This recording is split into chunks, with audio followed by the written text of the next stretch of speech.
صدق اللہ العظیم. وقال نبی صلی اللہ علیہ وسلم اصحابی کالنجوم بأیہم اقتدیتم اہتدیتم، او کما قال علیہ الصلاۃ والسلام. معزز سامعین کرام،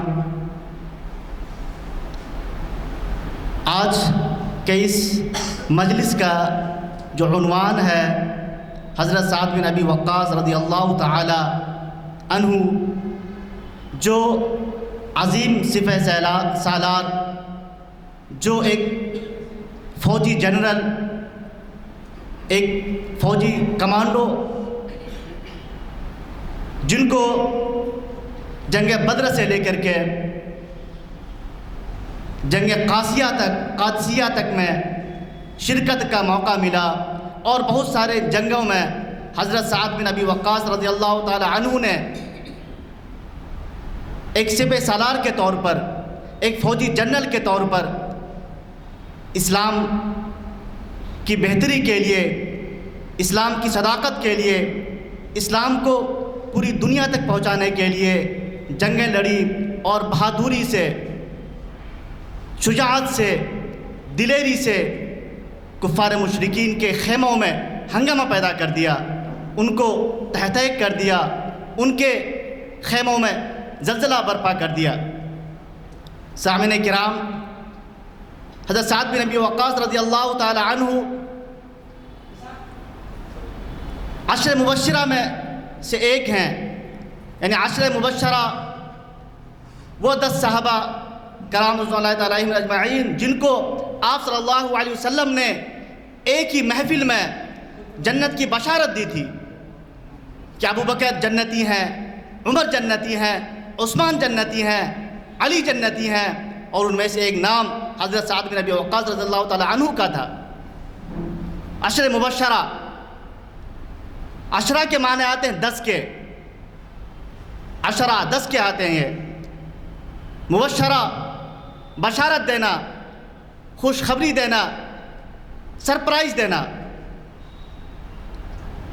تو حضرت سعد بن ابی وقاص رضی اللہ تعالی عنہ ان خوش نصیب صحابی میں سے ہیں جن کو اللہ کے نبی پاک صلی اللہ علیہ وسلم نے دنیا ہی میں جنت کی بشارت دے دی. یہ ایک بڑے اعجاز کی بات ہے، بڑے فخر کی بات ہے. اور سعد بن ابی وقاص رضی اللہ تعالی عنہ کو بہت ساری جنگوں میں سپہ سالاری کا موقع ملا، اور جو حضرت سعد بن ابی وقاص رضی اللہ تعالی عنہ کی جو خصوصیت تھی وہ تیر اندازی میں بڑے ماہر تھے. کیونکہ جب ہم جنگ کی بات کرتے ہیں، جب ہم وار کی بات کرتے ہیں، تو ابھی کا جو پہلے کے مقابلے میں ابھی کا جو جنگ کا سچویشن ہوتا ہے بالکل بدلا ہوتا ہے. پہلے لوگ آمنے سامنے لڑائی کرتے تھے، تلواریں ہوتی تھی، تیر اندازی ہوتی تھی. اس وقت جو جتنا زیادہ تیر اندازی کر سکتا تھا وہ جنگ میں زیادہ فاتح ہوتا تھا، کیونکہ دور سے آپ کو تیر اندازی کرنی ہوتی تھی. اور اس کو ہم ایک آج کے دور سے اگر ہم اس کو ریلیٹ کریں تو توپ کا زمانہ آج کل پرمانو کا زمانہ ہے. آپ ابھی رشیا اور یوکرین کا وار دیکھ رہے ہیں، راتوں میں آ رہے ہیں، کبھی بھی حملہ کر کے چلے جا رہے ہیں، آسمان کی بلندی سے حملہ کر رہے ہیں. تو پہلے کی جنگ اور آج کی جنگ میں بہت سارے اس میں بہت ڈیفرنٹ ہیں. پہلے کی جنگیں آمنے سامنے ہوا کرتی تھی، تو اس زمانے میں تلوار کی جو جنگیں ہوتی تھی بالکل ایک دوسرے سے لڑ رہے ہیں. لیکن تیر اندازی کی بڑی اہمیت تھی اس زمانے میں، کیونکہ یہاں سے بیٹھ کر کے 1 کلومیٹر تک، ½ کلومیٹر تک تیر چلاتے تھے اور اپنے دشمن کو نیست نابود کر دیتے تھے. تو حضرت سعد بن ابی وقاص رضی اللہ تعالی عنہ کے بارے میں آتا ہے کہ وہ جو اسلام قبول کیے 5ویں یا 6ٹھے صحابہ میں سے تھے. یعنی حضرت ابوبکر صدیق رضی اللہ تعالی عنہ، اس کے بعد حضرت علی رضی اللہ تعالی عنہ، زید بن حارثہ. کسی روایت میں 5ویں صحابہ تھے جنہوں نے سب سے پہلے اسلام قبول کیا. بعض روایت میں آتا ہے کہ 7ویں صحابہ میں ان کا شمار ہوتا ہے. تو بہرحال وہ اولین اور سابقین صحابہ میں ان کا شمار ہوتا ہے جنہوں نے اسلام میں داخل ہوئے اور اسلام کی لذتوں کو اپنے دلوں میں پیدا کیا، اور اسلام کے دنوں سے لے کر کے مرتے دم تک اسلام کی نشر و اشاعت کے لیے اپنی جان قربان کر دی.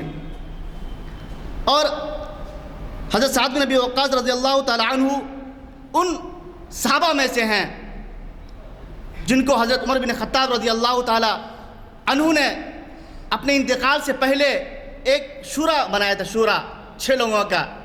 ان 6 لوگوں کا ایک شورا، ایک کمیٹی ہے. ہمارے انتقال کے بعد، ہماری موت کے بعد ان 6 صحابہ میں سے کوئی ایک امیر مقرر ہوگا. تو ان صحابہ میں حضرت سعد بن ابی وقاص رضی اللہ تعالی عنہ کا نام تھا. حضرت سعد بن ابی وقاص رضی اللہ تعالی عنہ کا جو رشتہ اب بنو زہرہ جو قبیلہ تھا ان سے ان کا تعلق تھا، اور بنی زہرہ کا جو قبیلہ تھا آپ صلی اللہ علیہ وسلم کا وہ ننیہالی قبیلہ تھا. تو آپ صلی اللہ علیہ وسلم کے وہ ماموزاد بھائی بھی ہوا کرتے تھے. اور جو حضرت سعد بن ابی وقاص رضی اللہ تعالی عنہ کا جو خاندان تھا ایک مجاہدینہ خاندان تھا، ایک فوجی افسر ان کے خاندان میں ہوا کرتے. سارے ان کے جو بھائی تھے، ان کو 2 بھائی جو جنگ میں شہید ہوئے، یعنی سب لوگ جتنے بھی ان کے بھائیوں میں تھے ایک بہترین سپہ سالار تھے، ایک بہترین جنگجو تھے، ایک بہترین فوجی تھے، یا ایک بہترین آرمی تھے. حضرت سعد بن ابی وقاص رضی اللہ تعالی عنہ کی جو پیدائش ہوئی ہے، بعض روایت میں ہے کہ ہجرت سے 23 سال پہلے، اور بعض روایتوں میں ہے ہجرت سے 27 سال پہلے حضرت سعد بن ابی وقاص رضی اللہ تعالی عنہ کی پیدائش ہوئی. اور جو وفات ہوئی وہ ہجرت سے 55 سال کے بعد ان کی وفات ہوئی. تو حضرت سعد بن ابی وقاص رضی اللہ تعالیٰ عنہ کی جو کنیت تھی ابو اسحاق، اور ان کے والد صاحب کا نام 2 روایت ہے. ایک میں یہ ہے کہ مالک بن وہیب، واو سے وہیب. دوسری جو روایت ہے وہ الف سے ہے وہیب. 2 روایتیں ہیں، ایک میں وہیب ہے، دوسرا میں وہیب ہے. حضرت سعد بن ابی وقاص رضی اللہ تعالی عنہ کا جو قبیلہ تھا، قبیلہ قریش میں جو بنو زہرہ ہے، ان سے ان کا تعلق تھا. اور روایتوں میں آتا ہے کہ جب حضرت سعد بن ابی وقاص رضی اللہ تعالی عنہ اسلام قبول کر رہے تھے تو ان کی عمر 17 تھی، 17 برس کے تھے وہ. اور دوسری روایتوں میں آتا ہے کہ وہ 19 برس کے تھے. جب سعد بن ابی وقاص رضی اللہ تعالی عنہ اسلام میں داخل ہوئے، اس وقت داخل ہوئے تھے جب اسلام بالکل صحابہ کرام جو اسلام میں داخل ہو چکے تھے، آپ صلی اللہ علیہ وسلم بھی چھپ کر کے نماز پڑھتے تھے، کہیں گھاٹیوں میں، بالکل ویرانے میں، نخلستان میں، یا کوئی پہاڑ کی بالکل گھاٹیوں میں، وادیوں میں عبادت کرتے تھے، اللہ کو یاد کرتے تھے. ایک مرتبہ حضرت سعد رضی اللہ تعالی عنہ چند صحابہ کے ساتھ ایک نخلستان کی ایک جگہ میں عبادت کر رہے تھے. کفار مشرکین میں سے چند لوگ آئے اور حضرت سعد بن رضی اللہ تعالیٰ عنہ اور ان کے جو اصحاب تھے ان کی مذاق اڑانے لگے، استہزاء کرنے لگے.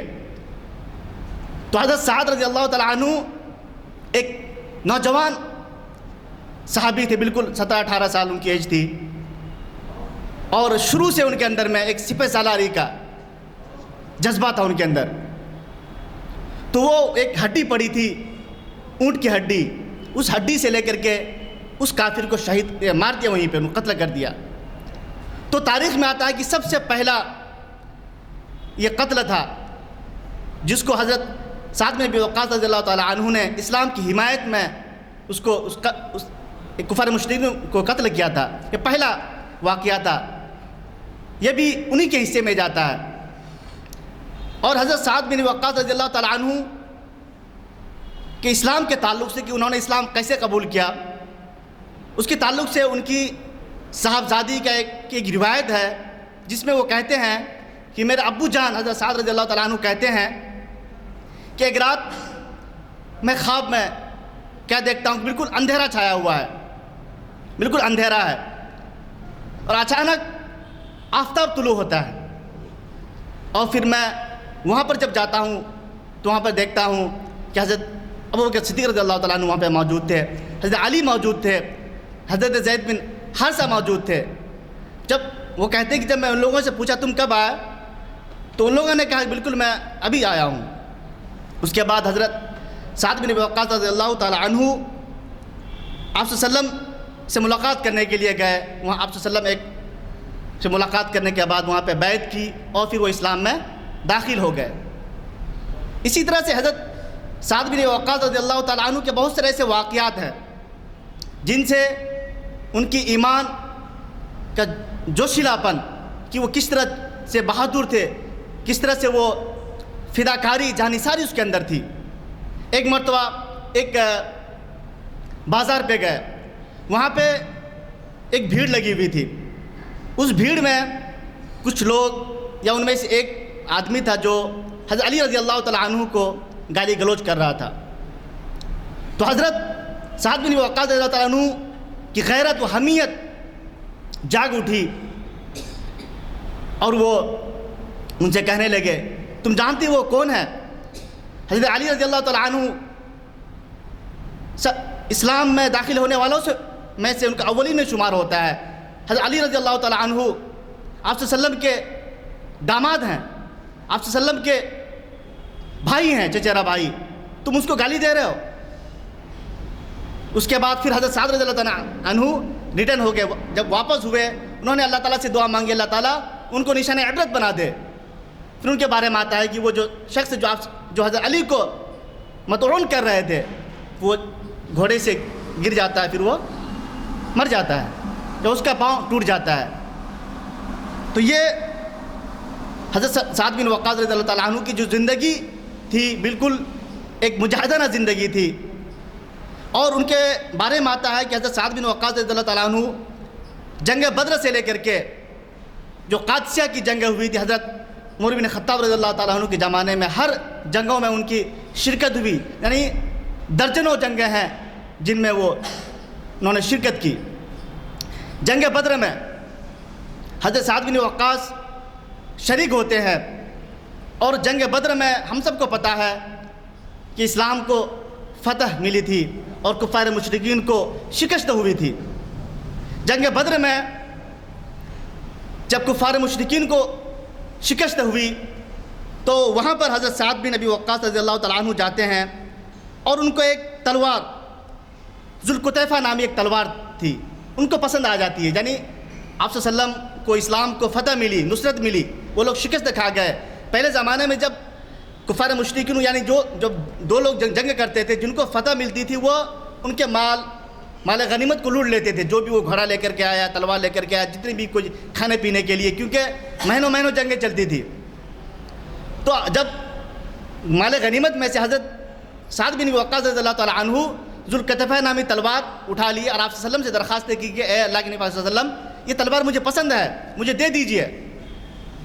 تو اس وقت جو ہے مال غنیمت کی تقسیم کیسے ہونی ہے، اس کا کوئی سسٹم نہیں تھا اس وقت۔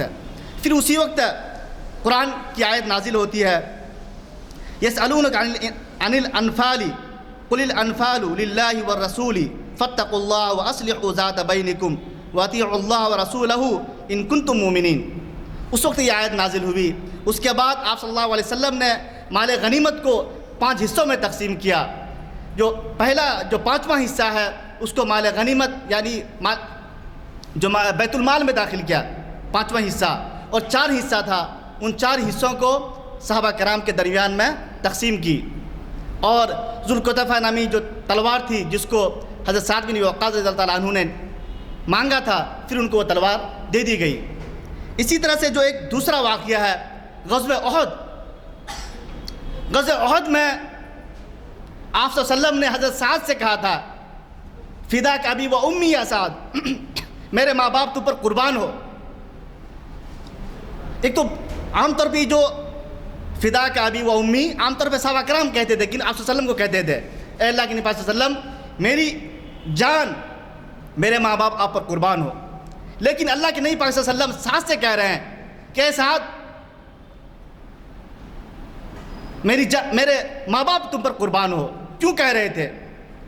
کیونکہ غزوہ احد، غزوہ بدر میں مسلمانوں کو فتح ملی تھی، مسلمانوں کو جیت ملی تھی، لیکن غزوہ احد میں جب کفار مشرکین، کیونکہ ان کو بدر میں شکست ملی تھی، تو ایک انتقامی جذبہ لے کر کے آیا تھا کہ ہم اس مرتبہ مسلمانوں کو ہم شکست دیں گے۔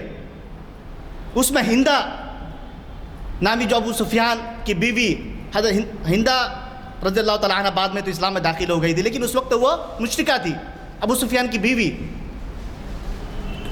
کیونکہ جنگ بدر میں ابو جہل قتل مارا گیا تھا ابو جہل، تو کفار مشرکین میں ایک انتقام کا جذبہ تھا. جب ہندا کے بارے میں آتا، ہندا بالکل ایک عورت کی ٹیم کے ساتھ، بہت سارے ان کے ساتھ عورتیں تھیں، ان کے ساتھ مل کر کے وہ کفار مشرکین میں سے جو جنگجو تھے ان کو حوصلہ دیتے تھے. وہ ان کے اندر یعنی لڑنے کا ایک جذبہ، شوق دلاتے تھے وہ لوگ. تو ہندا، اور اس غزوہ احد میں کیا ہوا کہ جب غزوہ احد میں جب آپ صلی اللہ علیہ وسلم غزوہ احد کے پاس گئے وہاں پہ لڑنے کے لیے، پوری آپ صلی اللہ علیہ وسلم کے صحابہ کرام تھے، پیچھے میں ایک احد کا پہاڑ تھا بیک سائڈ میں. تو جب پیچھے احد کا پہاڑ تھا اس کے سائڈ سے ایک جگہ تھی جہاں سے خطرہ تھا کہ کفار مشرکین یہاں سے آ سکتے ہیں. تو اس وقت کیا کہ آپ صلی اللہ علیہ وسلم نے 50 صحابہ کو، جس میں عبداللہ بن زبیر رضی اللہ تعالیٰ عنہ کو کمانڈر بنایا کہ 50 لوگوں کا تم امیر ہو. مسلمان اگر جیت جائے، ہار جائے، کچھ بھی ہو جائے، اگر مسلمان ہارتا ہے یہ جنگ، ان کے جسموں کو چیل کوے اگر گوشت کو نوچتا ہے، پھر بھی تم اس جگہ کو مت چھوڑنا. جب مسلمان اس جنگ میں بالکل جیتنے کے قریب تھے، مسلمان بالکل جیت چکے تھے اس جنگ ایک طرح سے، جب سارے صحابہ کرام مال غنیمت لوٹنے میں لگ گئے، اپنے کہ ہم وہ سنبھال لیں، کچھ ہم سنبھال لیں گے، کچھ سنبھال لیں گے، ہوا اس میں کیا؟ تو عبداللہ بن زبیر نے کہا کہ باقی جو تیر انداز ان کے ساتھ تھے کہ نہیں، بالکل ہم کا یہیں رہنا ہے، ہمیں یہیں پہ رہنا ہے، ہمیں ادھر نہیں جانا ہے. لیکن باقی صحابہ کرام ان کو یقین تھا کہ ہم تو جیت چکے ہیں، اب تو چلو مال غنیمت لوٹیں، مال غنیمت حاصل کریں. یہ تھوڑی سی ان کی ایک چوک ہوئی اور سارے صحابہ کرام، عبداللہ بن زبیر کے ساتھ چند صحابی بچے ہوئے تھے وہاں پہ، باقی لوگ مال غنیمت لوٹنے میں چلے گئے، مال غنیمت لینے میں چلے گئے. تو پھر اس وقت خالد بن ولید رضی اللہ تعالیٰ عنہ بعد میں اسلام میں آ گئے تھے. پھر وہ اسلام کہ آپ صلی اللہ علیہ وسلم نے ان کو تلوار کہا، یہ سیف اللہ ہے.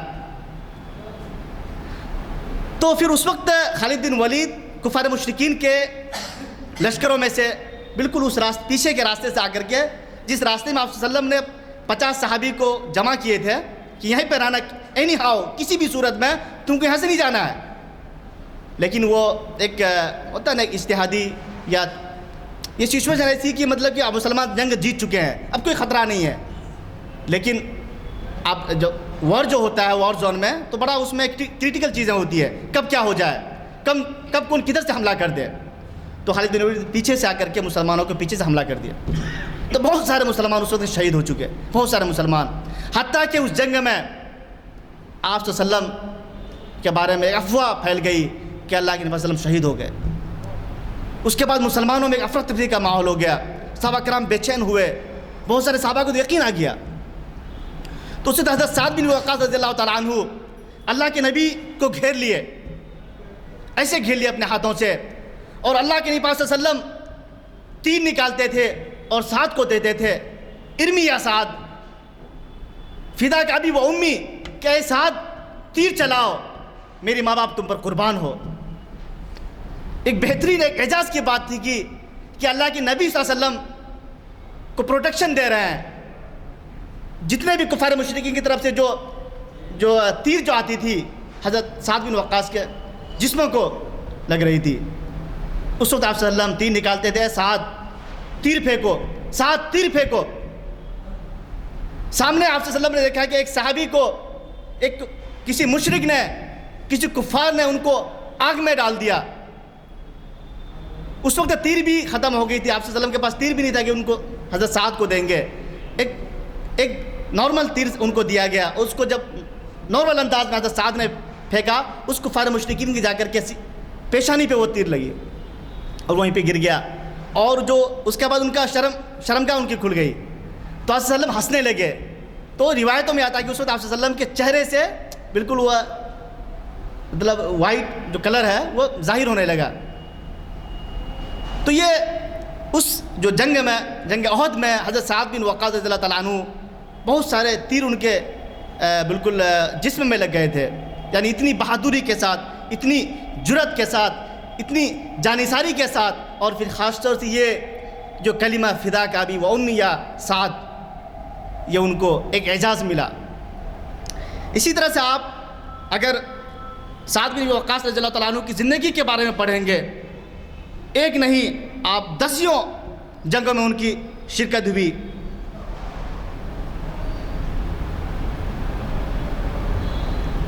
غزوہ بدر سے لے کر کے فتح مکہ میں، فتح مکہ، غزوہ تبوک، اس کے بعد طائف میں، حجۃ الوداع کے موقع میں بھی حضرت سعد رضی اللہ تعالیٰ عنہ آپ صلی اللہ علیہ وسلم کے ساتھ تھے۔ حجۃ الوداع آخری حج تھا جس میں کئی روایتیں ہیں، 1,25,000 صحابہ کرام، کچھ روایتوں میں 10,000 15,000 صحابہ کرام شریک آپ صلی اللہ علیہ وسلم کے ساتھ تھے۔ آخری حج تھا آپ صلی اللہ علیہ وسلم کا، اور حضرت سعد بن ابی وقاص رضی اللہ تعالیٰ عنہ بھی آپ صلی اللہ علیہ وسلم کے ساتھ میں تھے۔ وہ بیمار ہو گئے تھے، بالکل وہ گھبرا رہے تھے، رو رہے تھے۔ حضرت سعد بن ابی وقاص رضی اللہ تعالیٰ عنہ کیوں رو رہے تھے؟ اے اللہ کے نبی صلی اللہ علیہ وسلم، میں نے مکہ کو چھوڑا تھا اسلام کے لیے، میں نے مدینہ ہجرت کی تھی، میں ڈر ہے کہ میں مکہ میں نہ مر جاؤں۔ میں جس جگہ سے میں نے ہجرت کی اسلام کے لیے، اللہ کے رسول کے لیے، کیسے اس جگہ میں اپنی جان دے دوں؟ بالکل گھبرائے ہوئے تھے۔ لیکن اللہ کے نبی پاک صلی اللہ علیہ وسلم ان کے چہرے میں ہاتھ پھیرے۔ جب آپ صلی اللہ علیہ وسلم نے ان کے چہرے میں ہاتھ پھیرا تو پھر مبارک ہاتھ، تو حضرت سعد بن وقاص رضی اللہ عنہ کی زندگی میں برکت ہوئی۔ پھر وہ تقریباً 80-82 سال ان کی زندگی ہوئی، پھر وہ بہت سال تک جیے، حتیٰ کہ حضرت عمر بن خطاب رضی اللہ تعالیٰ عنہ کے زمانے میں بھی جنگ قادسیہ میں ان کی شرکت ہوئی۔ اس موقع سے حضرت سعد بن وقاص نے کہا، اللہ کے صلی اللہ علیہ وسلم، میں تو بیمار ہوں، میں مر جاؤں گا، میرے پاس بہت ساری جائیداد ہے، میری بہت ساری پراپرٹی ہے، میں چاہتا ہوں کہ اللہ کے راہ میں ان کو قربان کر دوں، میں پوری جائیداد، پوری پراپرٹی ہماری۔ لیکن اللہ کے نبی صلی اللہ علیہ وسلم نے فرمایا ایسا نہیں کرنا۔ پھر کہا آدھا، کہا نہیں بالکل، تو ثلث یا ربع، تہائی یا چوتھائی حصہ وہ اللہ کے راستے میں قربان کیے۔ لیکن اللہ کے نبی صلی اللہ علیہ وسلم کی دعا کی برکت سے حضرت سعد ٹھیک ہو گئے۔ اس کے بعد پھر حضرت سعد رضی اللہ تعالیٰ عنہ قادسیہ کی جنگ میں شرکت کرتے ہیں۔ حضرت عمر بن خطاب رضی اللہ تعالیٰ عنہ کے زمانے میں قادسیہ کی جنگ ایک بڑی جنگ شمار کی جاتی ہے اسلام میں، ایرانیوں سے مقابلہ تھا۔ حضرت سعد بن ابی وقاص رضی اللہ تعالیٰ عنہ حضرت عمر بن خطاب رضی اللہ تعالیٰ عنہ کے ایما پر، ان کی درخواست پر، ان کو جو ایک فوجی دستہ تھا اور ایران جانا تھا، وہاں پہ ان سے ایرانیوں سے جنگ کے لیے حضرت سعد بن وقاص رضی اللہ عنہ کو سپہ سالاری کا موقع ملا۔ ان کے ہاتھ پر پوری جماعت کو دی گئی کہ آپ اس سب مجاہدین کے کمانڈر ہیں، آپ مجاہدین کے چیف آف آرمی ہیں۔ تو جب حضرت سعد بن وقاص رضی اللہ تعالیٰ عنہ قادسیہ کی جنگ میں شرکت کے لیے گئے، ان میں بہت سارے شعراء تھے، بہت سارے خطباء تھے، بہت سارے قراء تھے، صحابہ کرام کی جماعتیں تھیں۔ اس میں حضرت سعد بن وقاص رضی اللہ تعالیٰ عنہ نے کہا قراء حضرات سے کہ تم تلاوت کرو۔ جب قراء حضرات تلاوت کر رہے تھے، کون سی تلاوت؟ جہاد کے تعلق سے۔ اسی طرح شعراء کرام اپنے خطاب سے مجاہدین کے دلوں کو گرما رہے تھے، ان کو حوصلہ دے رہے تھے، ان کو فزیکلی مینٹلی طور پہ تیار کر رہے تھے تاکہ وہ جنگ میں بہادری کے ساتھ، جانثاری کے ساتھ، قوت کے ساتھ جنگ میں لڑے۔ ان کو قرآن کی تلاوت کے ذریعے سے، اور بعض شعراء تھے جو رمزیہ اشعار پڑھ رہے تھے، رمزیہ اشعار، اور ان کو جوش دلا رہے تھے صحابہ کرام کو۔ جو پہلا جو دن تھا، ادھر ایک طرف ایرانیوں کی جماعت تھی جن میں رستم، حضرت سعد بن وقاص رضی اللہ تعالیٰ عنہ نے رستم کو بھیجا، ربیع بن عامر رضی اللہ تعالیٰ عنہ کو بھیجا کہ جاؤ رستم سے یہ کہنا یا تو وہ اسلام میں داخل ہو جائے، اور اسلام میں داخل نہیں ہوتا ہے تو جزیہ قبول کرے، ہم اس کو پروٹیکشن دیں گے اور وہ ہمیں جزیہ دے۔ تو ربیع بن عامر رضی اللہ تعالیٰ عنہ ایک نارمل صحابی تھے، چھوٹے قد کے، تلوار ان کی بالکل ٹوٹی ہوئی تھی، کھچڑ میں سوار ہوئے اور رستم کے دربار میں جانے لگے۔ سعد رضی اللہ تعالیٰ عنہ نے کہا تھا، اے سعد، اے ربیع بن عامر، تم اپنا لباس مت دیکھنا، تمہیں جو عزت ملی ہے تمہارے کپڑے کی وجہ سے نہیں ملی ہے، تمہارے تلوار کی وجہ سے نہیں ملی، جو تمہیں عزت ملی ہے وہ عزت اسلام کی وجہ سے ملی ہے۔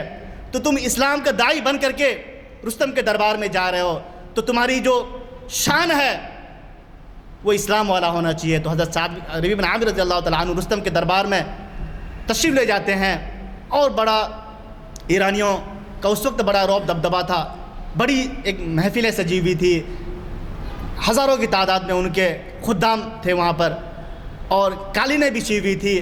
حضرت سعد بن وقاص، حضرت ربیع بن عامر رضی اللہ تعالیٰ عنہ نارمل کپڑے میں، نارمل، تو وہ اندر جا رہے ہیں تو گھبرا رہے ہیں، وہ مطلب وہ لوگ پریشان ہو کہ یہ کون آ رہا ہے اندر میں؟ کہا میں نہیں آیا ہوں، بلکہ مجھے بلایا گیا ہے، مجھے رستم نے بلایا ہے، میں خود سے نہیں آیا یہاں پر۔ پھر وہ اپنے تلوار کو لے کر کے بالکل اس پہ ٹیکے لگاتے ہوئے، قالین کو پھاڑتے ہوئے، رعب کے ساتھ، دبدبے کے ساتھ، شان و شوکت کے ساتھ اندر جا رہے ہیں۔ ایک تکیہ لے کر کے، تکیے میں وہ کھچڑ کا رسی کو باندھ کر کے رستم کے پاس جا کر کے رستم سے باتیں کرتا ہے۔ ابتعثنا اللہ لنخرج من شاء من عبادہ، کہ رستم سے کیا کہتا ہے کہ میں چاہتا ہوں، میں اللہ کی طرف بلا رہا ہوں، میں اللہ کے رسول کی طرف بلا رہا ہوں، اور میں چاہتا ہوں، میں نے جس اسلام کو قبول کیا ہے وہ اسلام یہ چاہتا ہے کہ لوگوں کی بندگی سے نکل کر کے اللہ کی بندگی کی طرف آ جائے، لوگوں کی ظلم سے، لوگوں کی ناانصافی سے نکل کر کے اسلام کی عدل و انصاف کی طرف آ جائے۔ یہ ہمارا پیغام ہے، وہی ہمارے جو عمر بن خطاب رضی اللہ تعالیٰ عنہ جو ہمارے امیر ہیں ان کا بھی یہی پیغام ہے۔ اگر تم اسلام قبول کرتے ہو تو آ جاؤ، اگر تم اسلام قبول نہیں بھی کرتے ہو تو تم جزیہ دو ہمیں۔ کریے آپ تو ختم کریے نا۔ جی جی ختم کریں گے تو میں شروع اوکے۔ تو یہ سعد بن وقاص رضی اللہ تعالیٰ عنہ کہ جو کہ زندگی کے جو پہلو، بہت سارے پہلو ہیں، ان کا جو ٹاپک بڑا لیندی ٹاپک ہے، بہت سارے اس کی شقیں ہیں، یعنی جو ایسے صحابہ تھے جن کو تقریباً 12-15 غزوات میں انہوں نے شرکت کی، اور جو ان کی جو خاص جو صلاحیت تھی وہ تھی سپہ سالاری کا۔ اور حضرت سعد بن وقاص رضی اللہ تعالیٰ عنہ ان چند صحابہ میں سے تھے جن کو اللہ کے رسول صلی اللہ علیہ وسلم کی خاص دعائیں ان کے ساتھ تھی۔ اور پھر غزوہ قادسیہ میں جس بہادری سے حضرت سعد بن وقاص نے، پھر اس کے بعد عراق میں جس بہادری سے لڑے اور عراق کی جنگ میں وہ کامیاب ہوئے، جنگ قادسیہ کی ایرانیوں کو مطلب شکست دی، اس سے حضرت سعد بن وقاص رضی اللہ عنہ کی زندگی، اور پھر ان کا ایک چرچا ہوا، پھر وہ مدائن کے امیر منتخب ہوئے، اسی طرح سے ان کی زندگی چلتی رہی۔ پھر آخر میں ہجرت کے مطلب 55 سال میں ان کی وفات ہوئی، اور ایک عظیم سپہ سالار اس دنیا سے چلے جاتے ہیں۔ وآخر دعوانا الحمدللہ رب العالمین۔ السلام علیکم۔ حضرات، عالمانہ خطاب کے تبصرے کی کیا گنجائش ہے؟ یہ پیر کے دن جو ہے 2 جنوری کو جو مقرر ہیں انہی کے خطاب سے ہمارے ان محافل کا آغاز ہوا تھا، اور وہ ہیں حافظ محمد اسحاق کمال قادری صاحب۔ اور اتنا اہم عنوان انہوں نے دیا ہے 2 جنوری کا، اسلام کا صحیح تعارف، وقت کی ضرورت۔ آپ خود بھی محسوس فرمائیں گے کہ عنوان کتنا اہم ہے۔ شریعت انفارمیشن سروس کی 881ویں نشست ہے یہ، تو ضرور اس میں شرکت فرمائیے۔ اور پھر اقبال کا فلسفہ عزم و حرکت،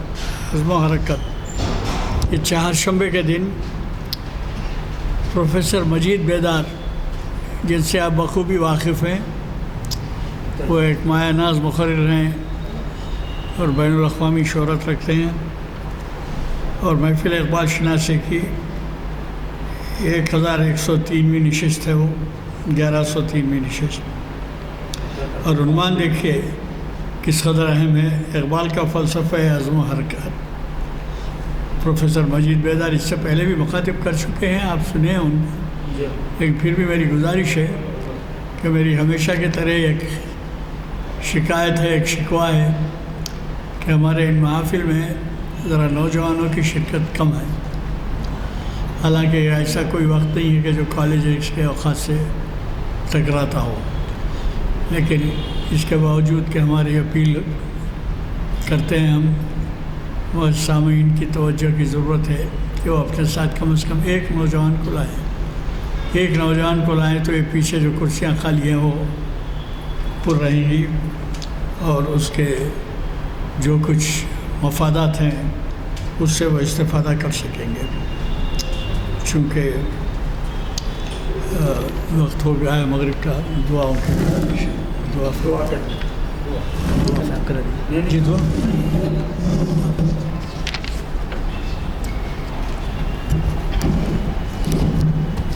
ربنا آتنا في الدنيا حسنة وفي الآخرة حسنة وقنا عذاب النار وقنا عذاب القبر وقنا عذاب الشرور. ربنا ظلمنا أنفسنا وإن لم تغفر لنا وترحمنا.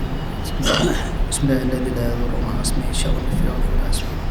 لا إله إلا أنت سبحانك إني كنت من الظالمين. ربنا ظلمنا أنفسنا وإن لم تغفر لنا وترحمنا. بسم الله الذي لا يضر مع اسمه شيء في الأرض ولا أسفل. سبحان ربك بحمدك رب لا إله إلا أنت.